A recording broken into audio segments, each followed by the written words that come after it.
इनका महात्म्य। गंगा 3 जगह पुण्य देती है, हरिद्वार में, प्रयागराज में, गंगा सागर के संगम में। लेकिन बाहरी नर्मदा गांव में हो, शहर में हो, जंगल में हो, जहां से नर्मदा जल बह के गया वहीं तीर्थ बनाती है। और जिस नर्मदा का दर्शन करे तब पवित्र हो जाए, गंगा स्नान करे पवित्र हो। यमुना का आचमन करे तब पवित्रता याद है। यमुना जाए तो पहले आचमन करना पड़ता है।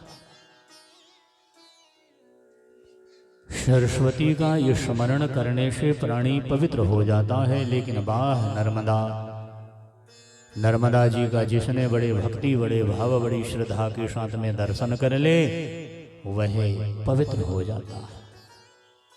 ऐसे दिव्य 60,67,313 तीर्थ वाली नर्मदा,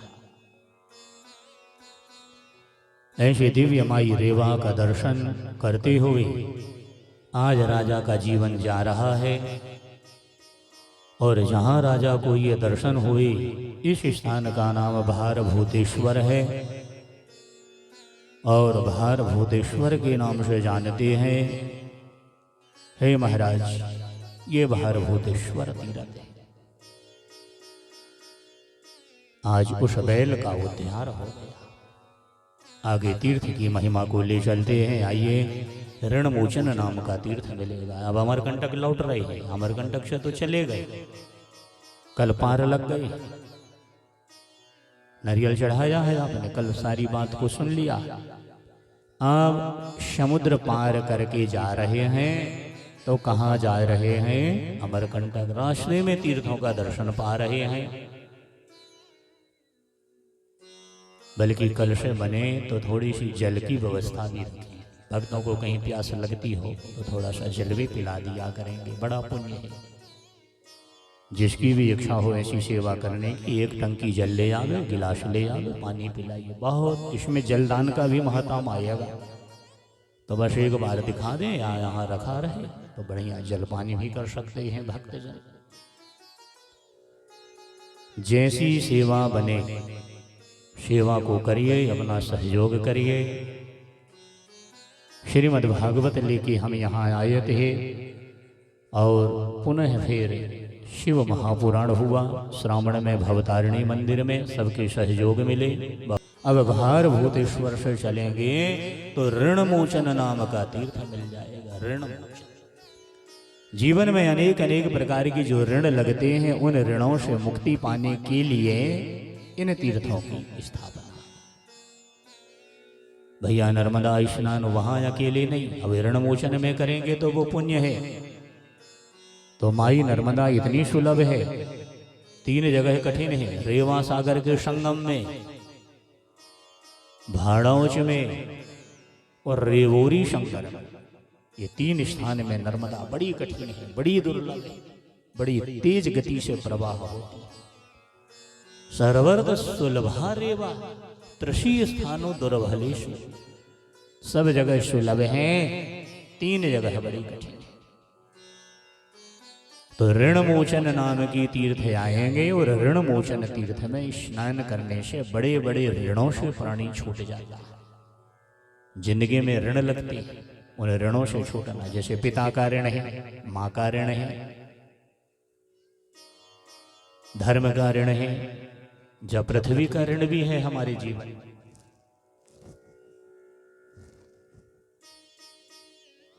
पिता का ऋण, गया तीर्थ करना पड़ेगा, श्राद्ध को जाना पड़ेगा पितृपक्ष में। माँ के ऋण से वो होना है तो कन्यादान भी करना पड़ेगा, बेटी का ब्याह करना पड़ेगा। घर में नहीं है तो किसी भी बिटिया का एक विवाह करिए, अपने सौजन्य से कन्यादान करिए, शाविधि उसका विवाह करके पुण्य कमाइए। माँ के ऋण से प्राणी छूट जाता। पृथ्वी का ऋण है तो कृषि के कार्य करें, एवं या धरती में पेड़ भी लगाना पड़ेगा। एक एक पेड़ सभी भक्तों को लगाना है, जहां बन जाए। आम के हैं, बड़ के हैं, पीपल के हैं, वृक्ष लगाइए। धरती के ऋण से प्राणी छूट जाएगा।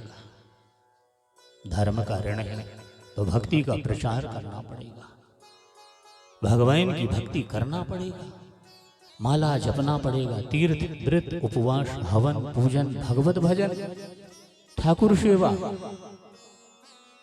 भूखे को भोजन प्यासी को पानी देना ही पड़ेगा। ये हमारे नियम है, ये हमारी विधान है। जन्मांतरों के पुण्य के प्रभाव से माई रेवा का दर्शन होता है, माई की कृपा मिलती है, उनका अनुग्रह मिलता है। ऋण मोचन तीर्थ का स्नान करें। वाह, बहुत अच्छा।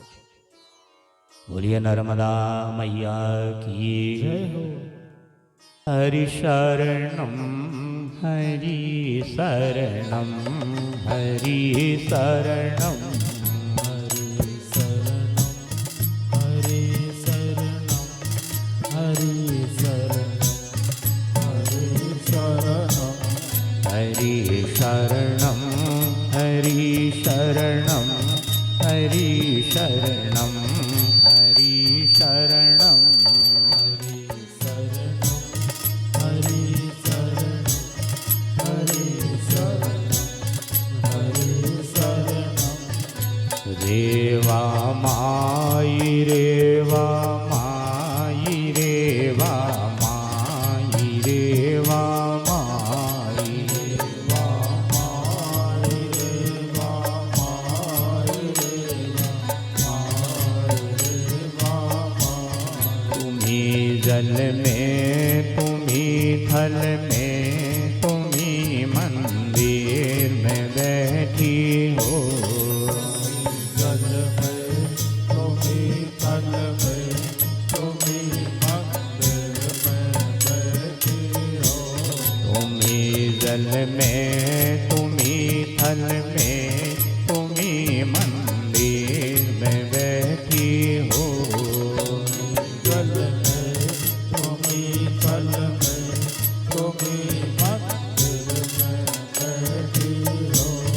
हरि शरणम हरि शरणम हरि शरणम हरि शरणम हरि शरणम हरि शरणम हरि शरणम हरि शरणम।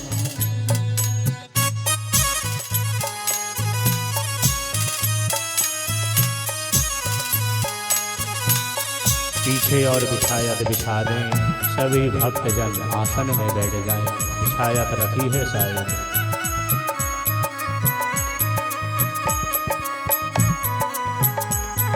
जय हो मैया।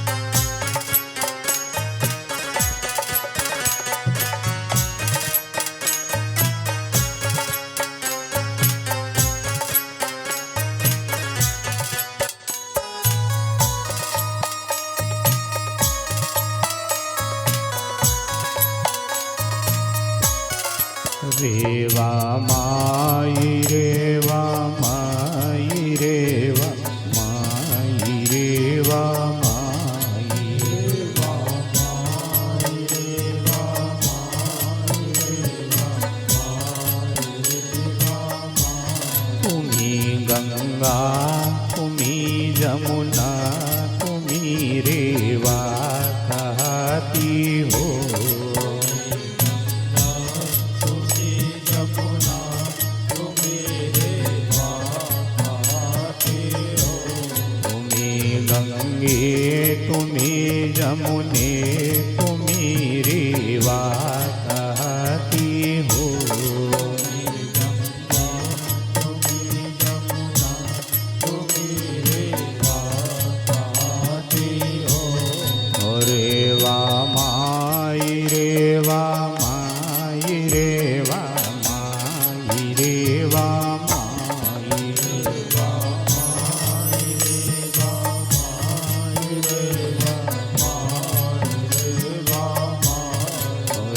वा माई रे वा माई रे वा माई रे वा माई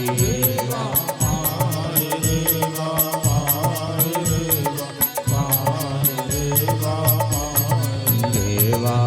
माई रे वा माई रे वा माई रे वा नर्मदा मैया की नर्मदे हर हर हरि ओम नमः पार्वती पतिये हर हर महादेव।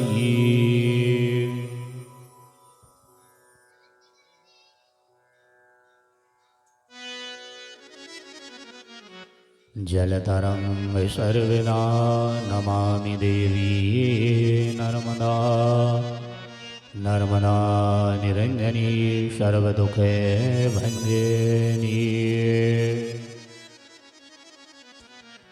60,67,313 विद्यमान हैं। इन तीर्थों के दर्शन करते हुए आइए भृगु क्षेत्र आ जाते हैं। 46 तीर्थों का वर्णन जिस भृगु क्षेत्र में मिल रहा है, ऐसे भृगु क्षेत्र में आएंगे तो भृगु कक्ष तीर्थ में, जहाँ स्वयं नर्मदा के तट में राजा बलि यज्ञ करने को आए थे। भागवत में जो प्रसंग मिलता है ना, तो यही नर्मदा जी के किनारे अपने गुरु जी शुक्राचार्य को संग में लेके राजा बलि और उनकी पत्नी विंध्यावली और एक बेटी है जिनका नाम रतनमाला। बलि राजा ने भी जहाँ यज्ञ करने को मंडप बना के यज्ञ किया। गुरुजी से पूछे थे तो गुरुजी ने यही बताया था कि आप रेवा तट में जाके यज्ञ करें और आपके यज्ञ में बड़ी कृपा होएगी भगवान की। देर ना करें तो राजा बलि सब सामान लेके यही माँ नर्मदा के तट में सतयुग के समय में यज्ञ करने को आए थे और उनके यज्ञ में राजा बलि को अभिमान हो गया।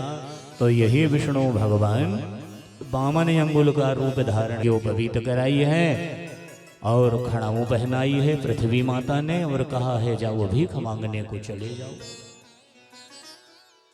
तो भगवान भिक्षा लेने के लिए जा धरती में आए हैं। कहाँ आए हैं? कहीं नहीं गए, सीधे भगवान नर्मदा मैया के तट में आए। और जैसे ही सबसे पहले नजर किसकी पड़ी? राजा बलि की कन्या दुहिता जो वहाँ बैठी है, नाम रत्नमाला है। और रत्नमाला ने जब देखी है भगवान के रूप को, बड़ी प्रसन्न हो गई। अरे विधाता, कौन माता ने ये बालक का जन्म दिया, कितना सुंदर है। थोड़ी देर कल्पना करने लगी कि जब मेरा ब्याह होगा तो मैं भी ऐसे बच्चे को जन्म देवूंगी, गोद में बिठाऊंगी, दूध पिलाऊंगी। कल्पना कर प्यारे, दुनिया में जैसी कल्पना कर लें, लेकिन नर्मदा मैया के तट में जैसी कल्पना करते हैं वही इच्छाएं पूरी हो जाती। तो मातु श्री ने कहा कि आज तो संभव नहीं है, कल भी संभव नहीं है, लेकिन दूध पिलाने का जो तूने संकल्प लिया है तो ध्यान रखना। हे बलि की बिटिया रत्नमाला, आज तो जिंदगी जी ले और जब मर जाएगी तो मरने के बाद तेरा जन्म पूतना होएगा और यही बामन कृष्ण बन के तेरी गोद में थोड़ी देर दूध पीने का सौभाग्य प्राप्त करेगा। रेवा तट की कल्पनाएं विफल नहीं होती।